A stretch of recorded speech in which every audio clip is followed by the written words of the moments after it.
Hello, everyone, and welcome to the 7th event of the Safe Havens Freedom Talks series. This time in collaboration with Shuddhashar. My name is Meltem Öztürk, and I'm a communications officer at Safe Havens and Freedom Talks. Today, I'm very happy to introduce Ahmedur Chaudhry, also known as Tutul, and Lisa Irene Knight. Tutul is the publisher, editor, and co-director of Shuddhashar, and Lisa is the editor and co-director of Shuddhashar since 2018. In today's talk, they will have a conversation on Shuddhashar's story and some challenges faced by exiled artists. And I will leave the word to Lisa after we see the video of the editors of Shuddhashar.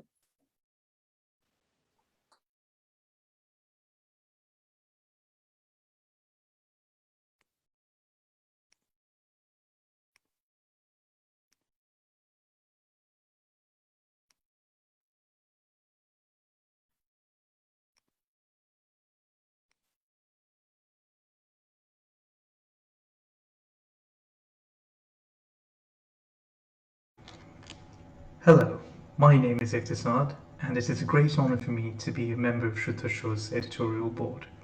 Shuddhashar and its founder, Ahmedur Chaudhry, or Tutul Bhai as he's lovingly known to us, are inseparable. Tutul Bhai is one of those rare individuals who believes truly and firmly in the power of words.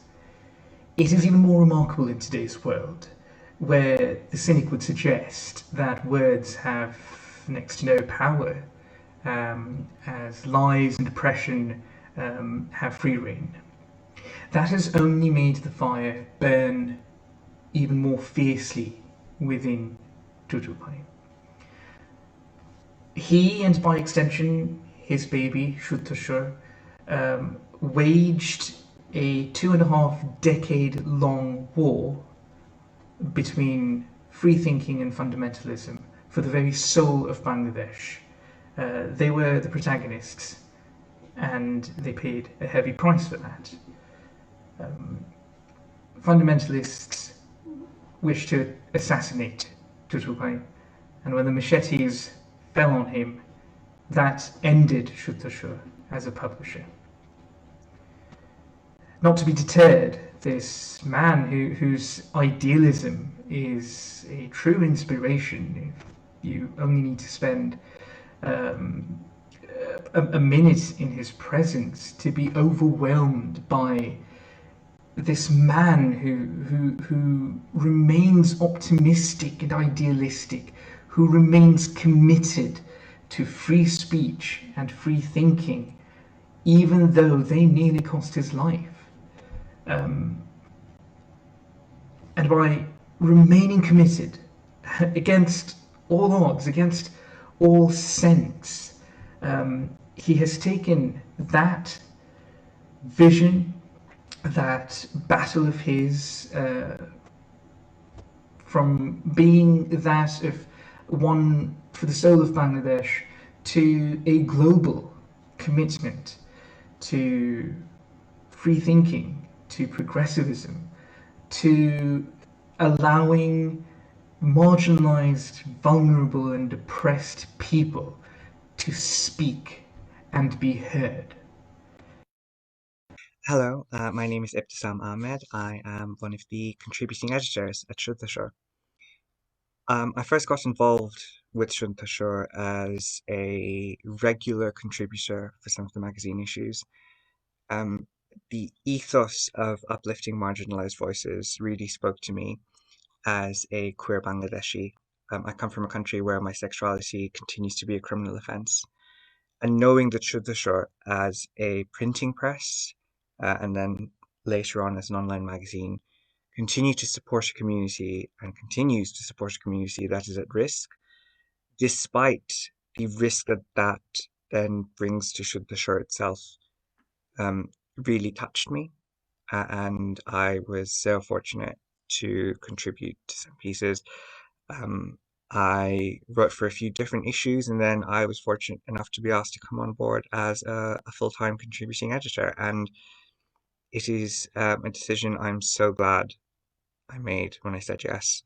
It was it was a wonderful full circle moment when I got to help with the LGBTQ plus special issue.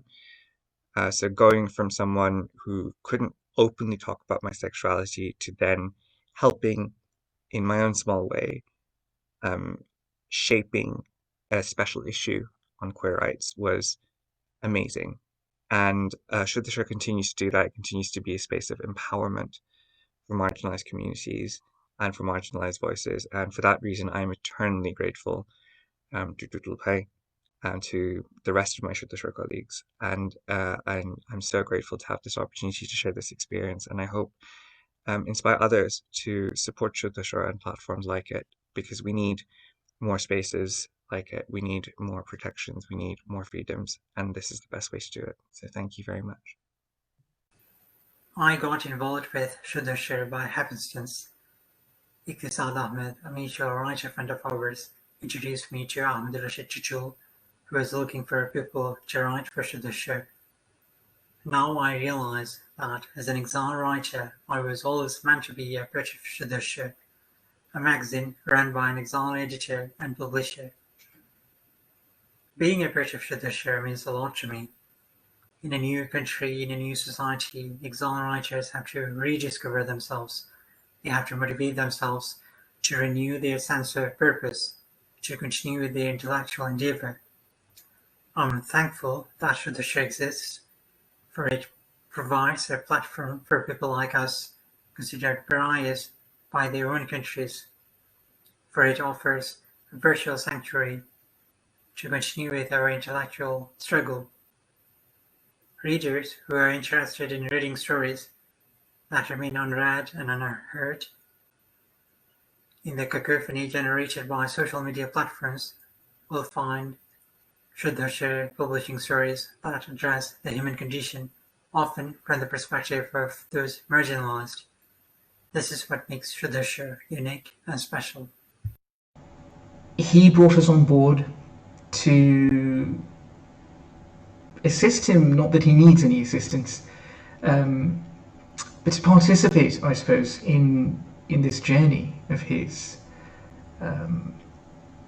We hope to remain with him, knowing full well that as long as we're guided by his principles and his vision, we in Shuddhashar will remain a force for good in a world that desperately needs it. We welcome all of you to share in our journey, to participate by reading us, by writing to and for us, by sharing with us not only the struggles that the world is up against, but the beauty to be found within those, the pockets of progressivism and resistance that are springing up wherever the might of oppression seems to devastate communities and societies.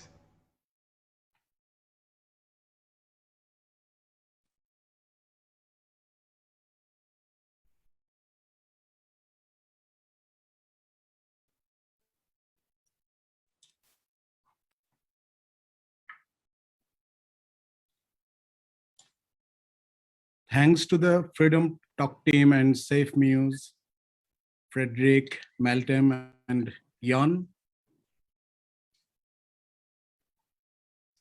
for inviting Shuddhashar to speak about our journey. Listening to our editorial board, I'm emotionally moved and inspired. I'm very grateful for the efforts and great ideas from Iqtisad Ahmed, Ibtisham Ahmed, and Shuddhashar. Yes, thank you everyone for joining us today. And I also want to thank the Freedom Talk team and Safe Muse for this opportunity. So Tutul, I want to start with asking you a question. This journey of yours, this journey of Shuddhashar, has been a long and winding road. You didn't expect to be here or where you are now in Norway, working on an online Shuddhashar platform to what has now become a wide and diverse international audience. So tell us something about how you started this journey. Thank you, Lisa. My childhood was not very colorful. I grew up mostly alone, which was unusual in Bangladesh. Today, things are different. There's a different type of being alone today. When I look at my own children and their mobile-centric, lonely lives, I cannot no longer think of my childhood as lonely. So whatever the reason, maybe it was due to a lack of opportunity to keep busy, or I just got addicted to reading the newspaper. I don't know. Each evening, newspapers used to come to our district town, and I would rush to look for the newspaper. So I think that's how my acquaintance with politics, literature, and other writings began. These things were in the newspapers, and I found more opportunities to gain more knowledge. I love that image of you rushing after school to compete with your father to get to the newspaper first. It's a real evocative kind of image. It's also around this time that you became acquainted with the Little Magazine movement. And this is really important for understanding Shuddhashar, not just then, but also its current mission and practices today. So for those listeners who aren't familiar with Little Magazine, this is a term that refers to literary periodicals that became especially popular in the early 1900s in cities like London, Paris, and some major US cities like Chicago and New York. In the 1950s, the Little Magazine also became popular in South Asia, where you had numerous little magazines popping up in different regional languages. Little magazines produced some very significant writers or people who became famous later, but the magazines themselves often didn't last very long because they were more focused on experimentation and political and social criticism than about commercial success. Yes, so it was through this kind of open school or curiosity that I came to know about the Little Magazine. I was then in the 11th grade. Just then the idea of Shuddhashar came to my mind. I didn't know how to publish a magazine. So without any experience, I planned the magazine. At the young age, I used to think of poetry as meditation, as love, philosophy, and everything. So let the first issue be the issue of poems. So however, the most difficult task was to collect ads. We needed ads, but after the magazine was published, most of the advertisers would not pay the money. So eventually I sold my favorite camera to cover the cost of printing. So this is the beginning of Shuddhashar. So I want to return to this financial aspect again later, but first let's talk about the philosophy of Shuddhashar when you started the Little Magazine. Initially, the philosophy was not very organized. We were very young, just finished our secondary school.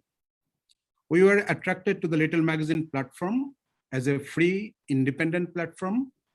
Through Little Magazine, we could practice political theory and debate outside the normal partisan politics.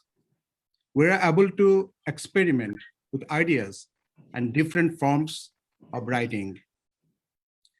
So Little Magazine also clarified our position about discourse and analysis because we were not limited by mainstream commercial media. You know, Shuddhashar's slogan says something important about our philosophy. Our slogan is to inspire, not to impress. So Little Magazine is never a commercially driven platform. So it is usually not a large platform at all. Yeah, that's true. But nonetheless, Shuddhashar eventually did become established, right? It became established as a publication house. And some of the photos that will be shown shortly from the Shuddhashar's book launches and annual Ekushti Book Festival in Dhaka. These were very festive events, very exciting events that brought together many new established writers, women writers, LGBTQ writers, and lots of interested and curious readers. So Shuddhashar did become, quite significant in Bangladesh as a publication house. So since exile, since restarting Shuddhashar online, what has changed in that original philosophy? Lisa, Shuddhashar is still being conducted based on these same concepts. First of all, we have been committed from the very beginning to promote new and young writers. We're excited to encourage young writers with good, interesting ideas and give them a chance to develop their thinking. Yes, and I think that is so important. From my own personal experience and as a teacher, I find that writing is such an excellent process for thinking. So when I start to write something, for example, usually my ideas are all over the place. Maybe I have, a couple of good ideas here and there, but they don't really make any sense together or make any significant contribution until I start working them into a piece of writing. And it's probably also because of this process. It's can be a painful process. It's a challenging process. But I also really, really love working with students and our interns who write for Shuddhashar, just to see them develop as well. Yes, that's right.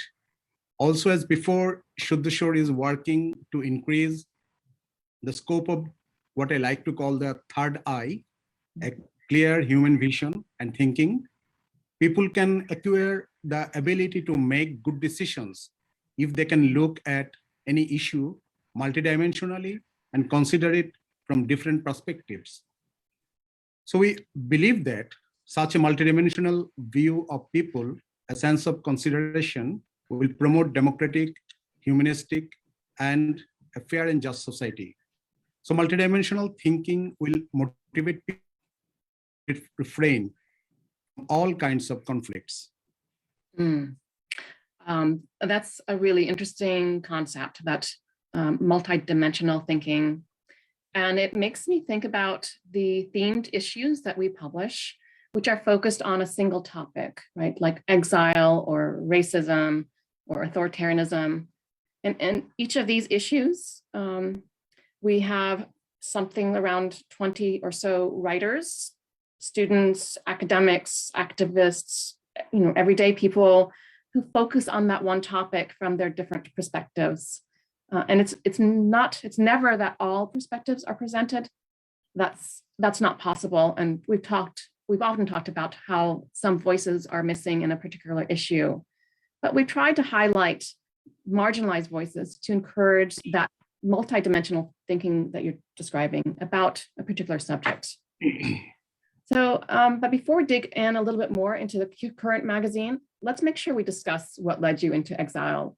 This is a story I know you've told many times, and some of our listeners are familiar with this already, but it continues to be really important for understanding your current situation and also the situation of Shuddhashar as well as its current mission.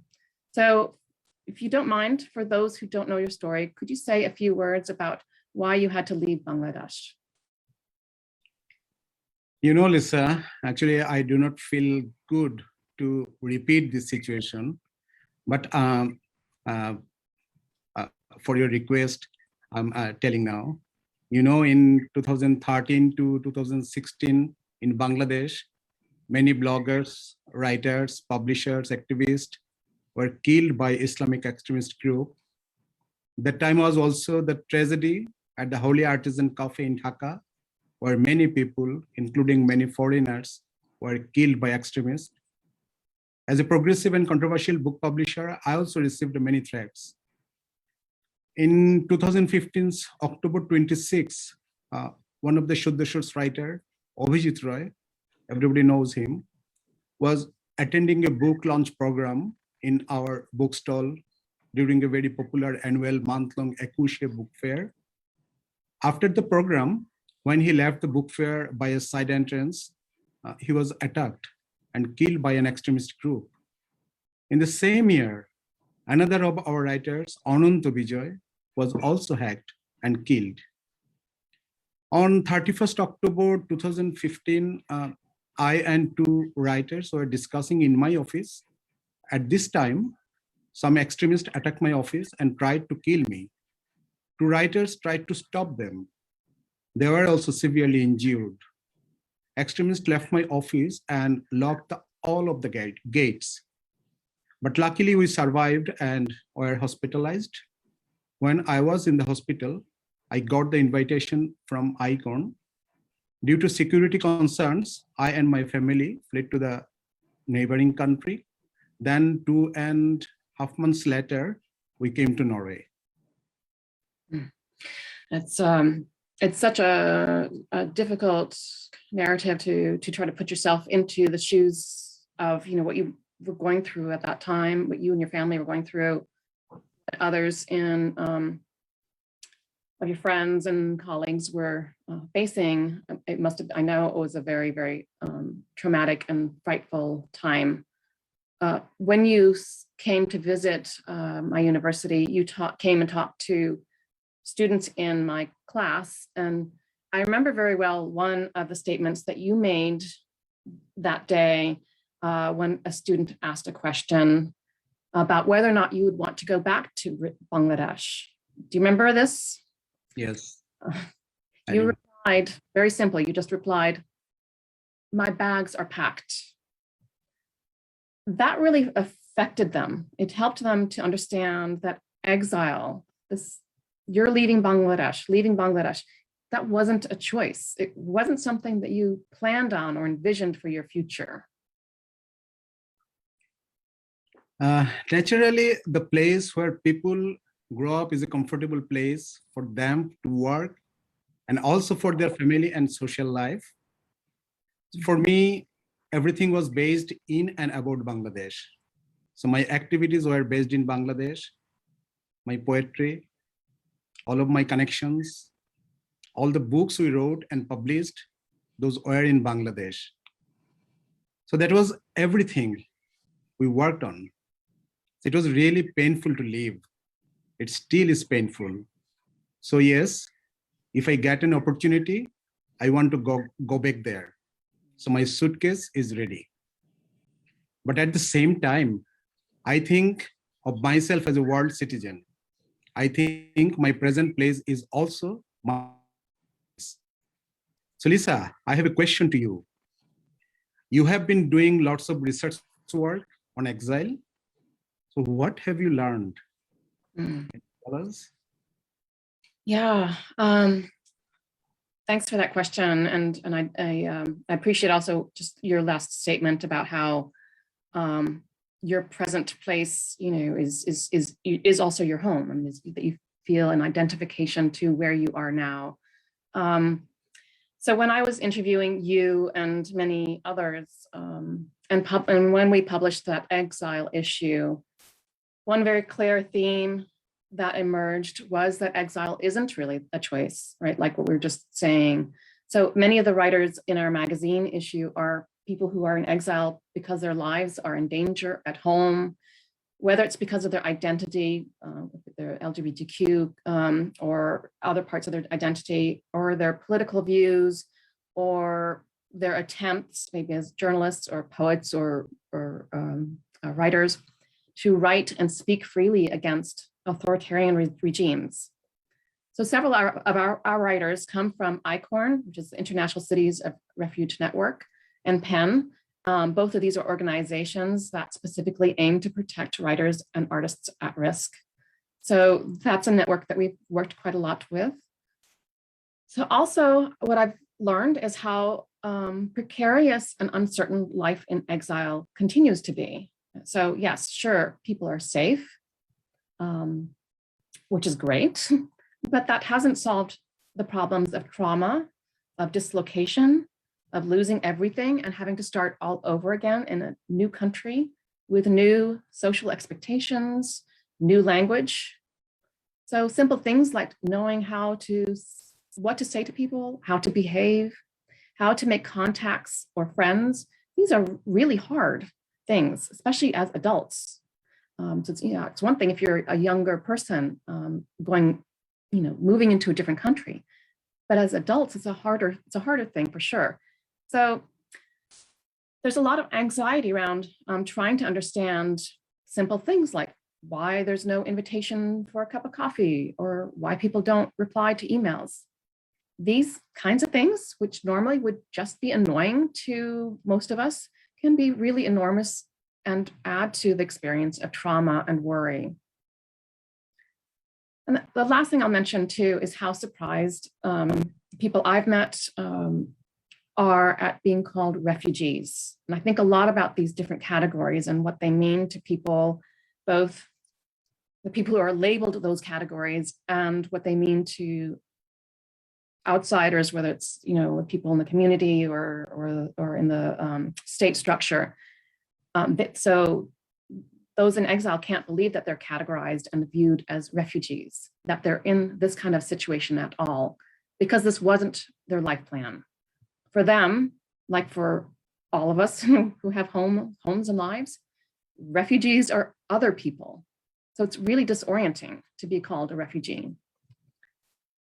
For exiled writers and artists that you and I have been talking with, they were, and I think it's so important to remember, they were somebody back home, right? They had jobs, prestige, network, but now not only are they struggling to find their way in society in a new country, but many also face discrimination such as racism or Islamophobia in their daily lives or in the systems that are supposed to support them. So these kinds of challenges are really what motivated us as we worked on that exile issue. And we definitely plan on having more issues focusing on other aspects of exile. But for that issue, we wanted to focus on the pain of being being an artist in exile. So we were asking questions in our minds,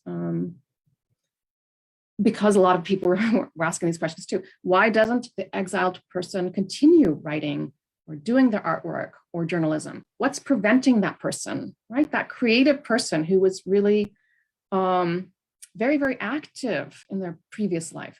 What's preventing them from doing their creative work? How can we help motivate them? So we really wanted to hear those stories and their social problems, depression, trauma. We also hoped that readers would listen to these stories, have some empathy, try to understand things a bit more fully, and hopefully take action, even in small ways, to help exiled artists and writers come out of their difficulties so that they can be productive again, because that is what they want to be, right? They were productive previously, and that is definitely what they want to be now. So let's talk about some of the other magazine issues. Right? We've published many themed issues on topics like authoritarianism, racism, feminism, LGBTQ, and plenty other subjects. What we found is that people are really worried about the direction of the world and the ongoing challenges. And as an editor, for me, it's really exciting to see that people have things that they want to say about these topics. And many of them are saying interesting and provocative things. So each time we publish something, I always learn something new. And that's very exciting. Now, Shuddhashar has published 2 magazine issues on poetry, one in December 2019, and just now this month, we published another issue on poetry. Now, I know that publishing poetry is personally very meaningful to you, Tutul. As you said earlier, you inaugurated your very first issue of the Little magazine in 1990 with poetry. You write poetry yourself. A book of your own poetry was published by another publisher. You also refer to yourself as a poetry activist. But say something about some of your thinking about this particular or these issues that we published. What was your reason for asking poets to reflect on their motivations and their writing and to respond to predetermined interview questions? Why not just publish their poetry? Yeah, we published poetry and also related questions. So I consider myself a student of the world, and I strongly believe people can gain more ideas when they read. But I know that not everyone likes to read poetry, so it's a very practical. But if they read the interviews, I hope they will understand how poetry relates to politics, philosophy, and everyday life. So I hope they will become curious about also the poetry. So for that, actually, we decided we'll publish poetry with interviews. I love that, and I know that you know these kinds of interviews and responses to these questions also can be very inspiring to young writers. And I hope that viewers, even people who don't think that they like poetry, will check out the amazing poetry that we published in these issues, because many of them are very thought-provoking. Many of them are original public compositions that have just, this is the first time they've been published. So really, please check them out, even if you don't think you like poetry. So Tutul, this month's issue is specifically on political poetry. There's a long history, as you of course know, of Bengali political poetry. Yeah, you're right. Historically, poetry is Bangladesh, is very political. Poets have been vocal about all kinds of human rights. Sometimes these political messages are very direct, but sometimes the messages are indirect, abstract, Mm-hmm. Yes, right. So in fact, this is very similar to folk songs, folk tradition in the Bengal, the greater Bengal region.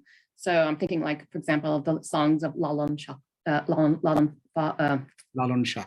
Or Lalan Fakir. In these songs, there are always these, external meanings as well as internal meanings. And so when taken at face value, if you listen to a song, it may sound like it's about God or about everyday life, but under the layers, the songs are about other subjects like women's rights or critiques about religious conventions and taboos, or about discrimination in the caste system. And this, to me, is really the beauty of Bengali poetry and songs, right? Is that there are these multiple layers of meaning, the evocative imagery from everyday life, and the intense passion, whether that passion is for a human, a country, the divine, or the divine within all humanity, right? So it's just a beautiful part of Bengali poetry.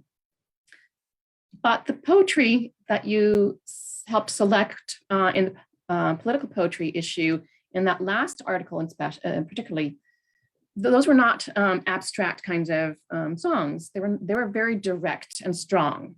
And that's true also with the very first poem by Qazi Nazrul Islam, right? So say something about why you and Iqtishad selected the poems for that last article that you worked on. Actually, we selected some modern political poetry that are strong and resonate with us personally. The 8 poems in that last article, which Iqtishad translated so wonderfully, they're very significant. So they are about political events in Bangladesh and the greater Bengal. The language movement, 52's language movement, 69's people movement, 71's independence war, martial law, and the dream for an equal and just society. So these statements are very direct. Only Shukanta Bhattacharya's is not so contemporary. His poetry deals with the British period before 1947. So his poems were against colonialism. Lisa, I have another question to you. Can you tell our viewers about Shuddhashar's other activities? Yeah, of course. So we've talked a lot about the magazine issues, and so that's definitely a very important part of the platform, the Shuddhashar platform. But Shuddhashar has grown in many ways. So we have other sections too. We have essays, we have long form podcasts. The image on the screen there is of our most recent podcast, which was with Lila Byers, who published an article for the body politics issue, which was the previous magazine issue.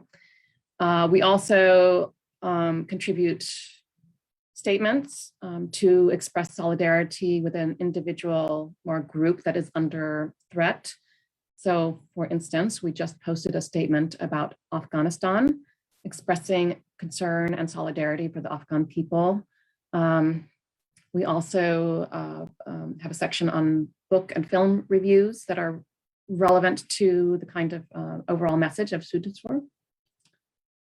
And I'll add that recently, the editorial board made what I think is a really great decision about our 4 annual theme-based issues, right? So we publish 4 issues for the magazine each year. And so what we've decided is that one issue is going to focus on creative work like poetry or short stories and things of that nature. Another issue, so each year we'll focus on something that's a bit more abstract, like what we did with the body politics. And a future one we'll be doing is going to be on public art. And then the other 2 issues per year will focus on, I guess you could say, more tangible political subjects like authoritarianism, blasphemy, and so on. So related to that, then our next issue is going to focus on the climate crisis, and that will be published in November 1st. We plan these issues ahead about 6 or 9 months. So please be sure to look at our social media and definitely visit our Shuddhashar platform regularly, because there's all kinds of things that we're doing all the time. We have also an interesting section. It's an interview, and we already published some of interesting interview. Yes, that's right. Thank you that's absolutely right. We have had some great interviews and are looking forward to more of those. Now, Tutul, I know that one of your dreams has been to return to publishing books. Say something about that. Yeah. Since October 31st, when I was attacked, 2015. So I have been looking for a way to get back into book publishing. So despite many attempts, I was unable to continue publishing in Bangladesh. Personally, I have had to face extreme economic losses also, but publishing is more than a business for me. It is also a passion. So I believe text is the most powerful weapon. Yeah, I feel like that's another one of our mottos, right? Is the pen or the text as a powerful weapon to fight discrimination and to have a voice in all these debates.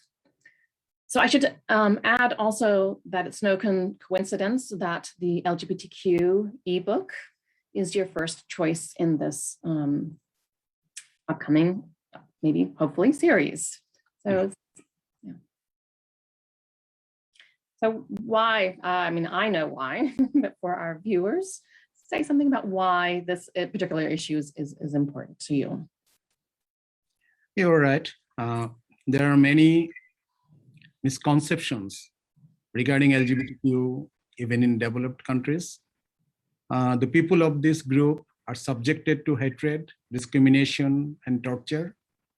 The situation in South Asian countries is even worse. Unless the general public as a whole has rational knowledge about this topic, nothing will work. So this was basically the purpose of our full magazine issue dedicated to LGBTQ. In addition to this, Shuddhashar published a book on homosexuality and love by Abhijit Roy. Because of those books, the author was killed and I was threatened as a publisher. So as an individual and as an organization, we feel a responsibility for these topics and this community. So all of this is a continuation of our sense of responsibility. Right, so I think that's so important, right? Shuddhashar plans to start the book journey again, right, by publishing a book on the subject about which you were attacked and which caused Shuddhashar, or at least was one of the contributing reasons for Shuddhashar to have to stop all activities in Bangladesh. That book is tentatively called Reimagining Queer Utopias, Voices from South Asia. I think one of the previous slides showed the call that went out earlier. We have a really great team of experts working on this now. It's going to be, I'm really excited. It's going to be a unique and important contribution to understanding the views and hopes of the queer community in South Asia from their varied perspectives, right? Because we have to remember that this is not a monolithic group that we're talking about. Their experiences and their views and ideas are indeed very varied. So it will be interesting to look at this book. And then I think, and Tutul, we're working on a few other books. Is that right? No, we are also working on a few more books. Initially, the books will be published in ebook form. Then we'll try to take initiative to make a print version. Mm-hmm. So we talked about Shuddhashar's history, philosophy, magazine issues, and future plans. I'm sure when you started this online journey, Tutul, in 2017, you did not know where the journey would go. Yes, actually, I was worried, I was confused, I was scared. At the same time, I made a promise to myself. So I was ready to face any kind of obstacle, any kind of resistance or non-cooperation. After 1 year, I convinced you, means Lisa Knight, to write for Shuddhashar. By this time, I invited many people. I made to contribute an article. In 2018, you, means Lisa Knight, met with me for research work with many long questions. You interviewed me with many different angles, with many cross questions. You also talked to my family members. Then you understood my thinking, my plan, motto, philosophy about Shuddhashar. After that, you, Lisa Knight, kindly agreed to become involved with Shuddhashar. Yeah, well, I have to admit, working with Shuddhashar was not part of my original plan, not at all. I know, yeah. My research, as you know, because of all the questions that I was asking you, and the many other exiled Bangladeshis, was really focused on everyday lives of exiled Bangladeshis and sort of their visions for continuing their work and their connections with Bangladesh and their current circumstances. Yeah. So can you tell us how were you motivated and influenced to join with Shuddhashar? That's such a great question. So I think some of this goes back to that, the spirit of the little magazine and the way that you work to try to motivate and activate people to think. So you asked me to write an article about American politics, and this was in 2018. And I was a little bit dumbfounded. I didn't know how I was going to write this article. I didn't know, I wanted to say no. This is not my area of expertise.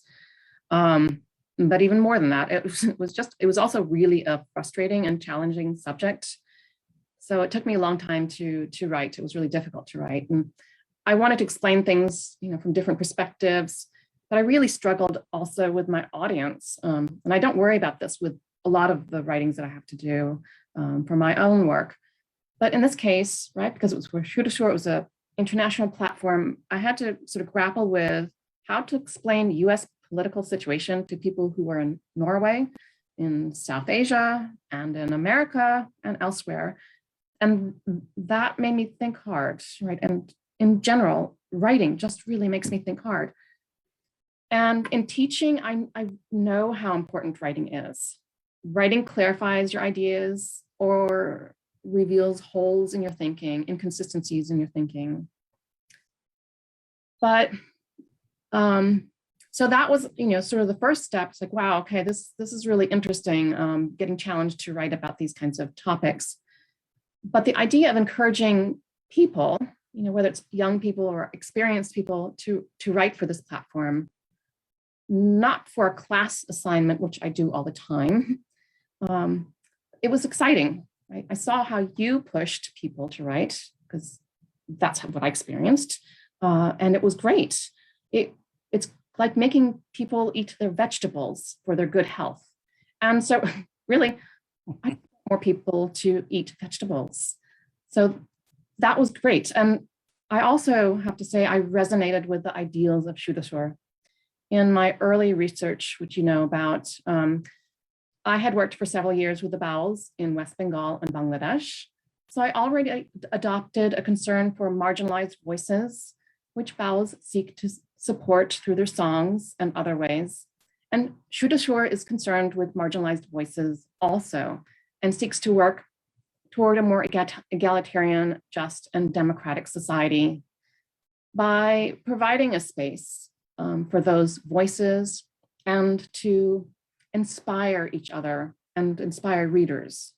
So now, this wasn't part of my earlier research. Now, the voices that I'm concerned with, that is the concern of Shuddhashar, includes the voices of exiles.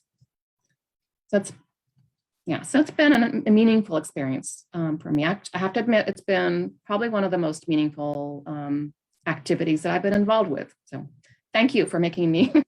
Thank you. Thank you. Yes. So we want to now hear from you about our viewers, our means Shuddhashars, and other progress activities. Great. Okay, so since January 2017 until now, August 2021, we've published nearly 700 pieces. That means mostly articles, but also statements and podcasts and interviews and reviews and so on and so forth. We have had the privilege to include writers that are, some of them who are really widely known, academics, scholars, activists, poets. So some names I just bring to mind are like Wendy Doniger, Gayatri Chakravarti Spivak, Mariam Hele Lucas, Jean Favre Sada, Sajed Kamal, Sindra Bangstad, Alrid Engelston Rud, Eldrid Lunden, Mubashar Hassan, Michael D. Jackson, and many more. So that's been a very exciting thing for us to be able to feature articles from them. And as an aside, what I love is being able to feature these awesome scholars next to students and activists and people from different parts of the world. And it's a great combination. Anyway, Shuddhashar has become also very international, right? So our readers are located in 56 countries, which is pretty cool. Our writers come from many different countries. So Norway, of course, Denmark, Sweden, UK, Canada, US, France, Germany, Italy, South Africa, Congo, Eritrea, Syria, Bahrain, Iran, Iraq, Bangladesh, Nepal, Sri Lanka, India, Cambodia, Australia, and others, right? So we have writers coming from all over the place. Another thing I'll say about where we are is we've heard from many academics and other readers about how unique Shuddhashar is as a magazine of articles centered on a theme, right? So an issue centered on a theme and written by writers of various ages and perspectives in different countries. So combining academics, artists, activists, and regular people who are just trying to figure things out. It's a really, really fantastic thing that we have been told that we're doing. And I often assign articles from Shuddhashar to students, and I know my colleagues do the same thing because they're well written. These articles are well written, and they address important topics, and they're like these little windows. Like I'm thinking right now about the issue on exile or the issue on racism.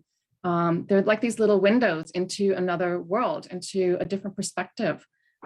These little gems of that people can hold on to and look at the world through that gem for a period of time, and that helps people to think. I've had students browse through and analyze a particular theme-based magazine in order to come to their own conclusions about that topic. So these, I think, are really great indicators of where we are and in areas which I think we're going to continue to grow in. We are also really fortunate that we have a board of advisors and 3 superb editors that you heard from in the very, very beginning. So our editors, Siddhartha, Ibtisam, Iqtisad, have ideas and insights that are incredibly important for our contemporary moment. They have their fingers on the pulse of our changing, complex global world. So it's really exciting to involve them. We've also had 4 interns, including one, Drew Davis, who proposed our special issue on body politics, and another, Mbali Khubi, who is in South Africa and who is now a regular columnist for our essay section. So we've been doing a lot, and in many ways, when you step back and listen to all of this, it looks and sounds like a tremendous success story. And I think in many ways it really is. I mean, we have done so much, and Tutul, in the very beginning, first big chunk of these few years, everybody's been doing this as a on a volunteer basis. So we've been very successful, but it has also and continues to be a struggle. Some of this connects to just the challenges of being in exile, right? So you have had to reestablish yourself and make new connections, but there's also the financial aspect to this, right? So we're incredibly grateful for Fritt Ord Foundation and the Norwegian Cultural Council, who have helped to support writers and support the infrastructure. And that has been indispensable, really. But of course, we're constantly worried about funding. It's the insecurity of this kind of work that we're doing, that I think a lot of colleagues in similar kinds of fields are also doing, who are focusing on exile writers and artists.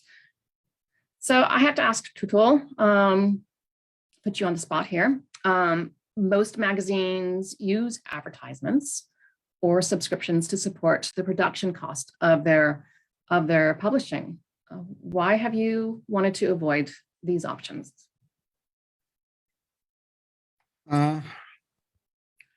Actually, right now, we don't have any commercial approach, and we don't have any advertising contacts in Norway. And also, we don't want to do any negotiation only for money. So, but if anyone want to support us, we will welcome them. It's true, we are working very hard to continue our work, to fulfill our vision and mission. We are capable to doing even more important work. And certainly, if we had more financial support resources, we could do more work for the community, for inspiring writers and exiles, and the promoting multidimensional critical thinking also. Yeah, and we have we've talked about many future plans, right? And so we've mentioned some of them here already. Other plans that we have discussed and hope to do is to organize workshops in communities, organize poetry readings, especially poetry reading Festival. Hmm? Poetry festival, migrated Yes. poetry festival. Poetry festival, exactly. Especially ones featuring exile poets. Right? Yeah. We also want to build more connections with universities, hoping to create some opportunities to work with academics and students through various sessions, maybe organizing a panel around a topic that's critical today. So there are a lot of things that we are interested in doing as we look ahead.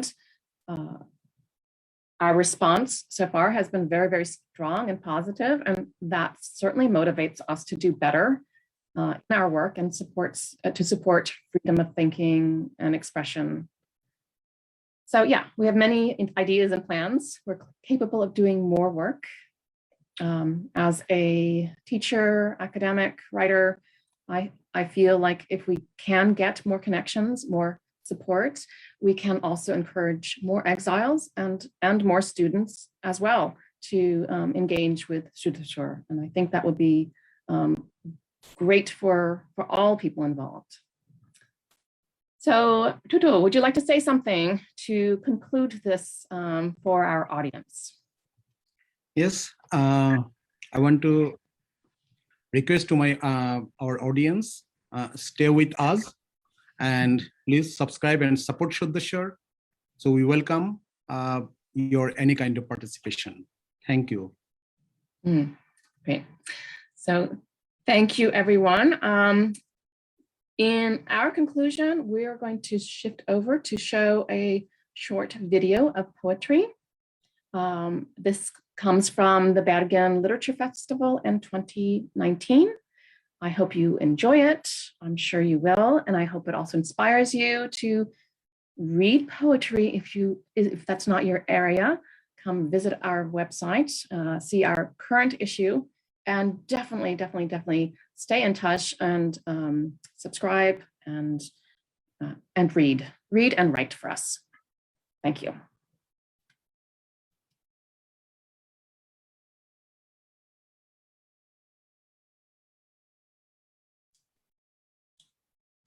Hi everybody, all of the late night passenger of poetry train. Take my greetings, love and solidarity. মলিন আর ধ্বংসপ্রাপ্ত জ্যাকেটের পকেটে উজ্জ্বল দামি কলম নিয়ে ঘুরে বেড়াচ্ছে সমাজ সংসার বহির্ভূত বদ্ধোন্মাদ পরিচয়ের ভোরের আলো ফোটা আবছা অন্ধকারে ফুলে ওঠা টান টান এক বহমান স্রোত ভোরে ও সন্ধ্যায়ের আলাদা রং আলাদা আবেগ আলাদা প্রকাশ আর অপ্রকাশিত যত বোধ যেন কোনো মাছের পেটের মতো ব্যক্তিগত গোপন tunnel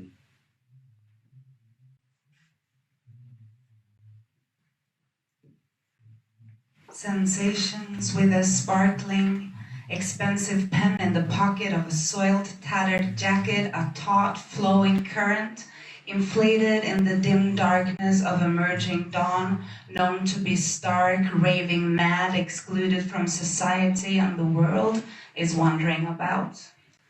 Its colors are different in morning and in evening, its emotions different, its expressions different. And all those unexposed sensations, those sensations are seeming like a secret personal tunnel in the belly of a fish. Memory. ঝুপ করে ঝাঁপ ফেলা সন্ধ্যায় চশমার কাঁচ ভিজে যায় কবিতার খাতার মতো কুয়াশায়।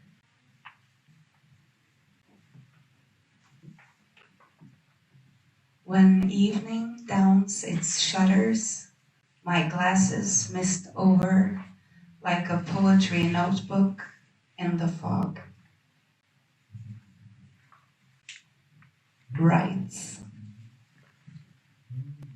নিভৃতে নিভৃত করছে অধিকার, নদীতে ভাসিয়ে দিচ্ছি, হাওয়ায় উড়িয়ে দিচ্ছি, মুখে প্লাস্টার লাগিয়ে চোখ দুটো অন্ধ করে দিয়েছি, তবু আমার রক্ত কথা শোনে না, লাফ দিয়ে ওঠে, সাঁতরে সমুদ্র পার হয়ে যায়।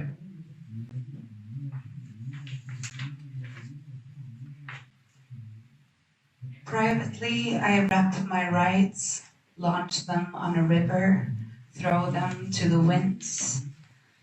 With a plaster on my mouth, I blind my eyes, still my blood won't obey, leaping up to swim across the ocean. Petrified. পত্রচ্ছেদকালীন প্রিয় মুখরতাগুলো দেখো,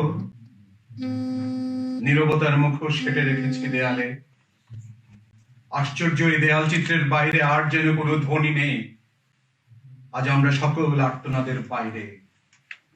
দেয়ালগুলো ভরে গেছে লাল রক্তচ্ছটায়। শিল্পীরা ফিরে গেছে স্লোগান লেখার জায়গা নবে।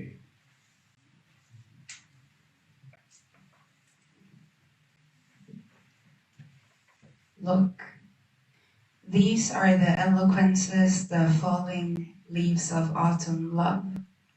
I've strung up masks of silence on the wall, as though there are no sounds besides this wondrous wall art. We are beyond all shrieking and wailing today. The walls are filled with streaks of red. The artists have gone back, for there is no room for slogans. Love. ভুল করে বলো জানি, জানি ভুল করেই বলো, তবু যতবার বলো হ্যালো, শ্যালো ইঞ্জিনের মতো লাফ দিয়ে উঠি, লাফ দিয়ে উঠি নিজের ভেতরে নিজে, নিজের কাঁধে নিজে চেপে কোত্থেকে কোথায় যে যায় ঘোড়া, আহা ঘোড়া, পুষ্পের তোড়া ধবধবে বকের পাখায়, তবু তাদের প্রেম নামে ডাকা যায় ফের, যদিও বায়বীয় শব্দের যে সব ছবি।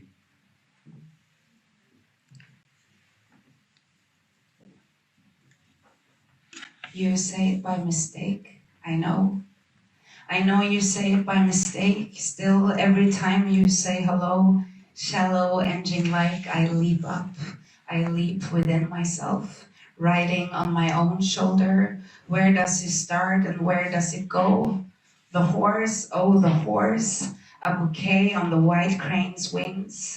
Yet, it can be called love yet again, though it's a depth to airy sounds, all of it. Market. তারপর তুমি সিল্ক, প্রসারিত সিল্ক রোড, শোকেসের ভেতরে সাজানো আগুন, আমি ব্যর্থ ক্রেতা, পকেটে শীতের ঝরা পাতা।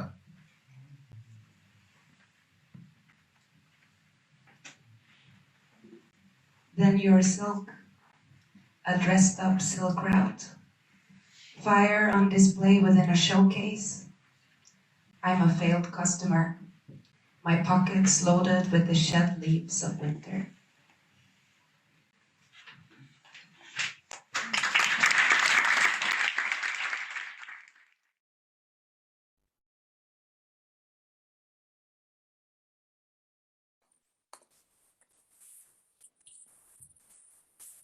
Yes, back to me. First, I have to say that we are really sorry for the technical problems, but I want to assure you that the recording will be published on Whole Brand's website later today. So I want to thank you, Lisa and Tutu, for this wonderful conversation. And I'm sure everyone learned a lot about the Shuddhashar's story and the challenges. Thank you, Shuddhashar, Whole Round, and Safe Muse for hosting this Freedom Talk. The Freedom Talk series is a concept closely connected to the annual Safe Havens conference, and it focuses on the issues regarding threats towards artistic freedom, free press, and intangible heritage. And earlier this year, a new international NGO called Shift was established with Safe Muse as fiscal sponsor to secure the Safe Havens conference and Freedom Talks initiatives. And the next Freedom Talk will be in collaboration with Amani on Friday, 1st of October. And thank you again for joining us today, and please stay safe.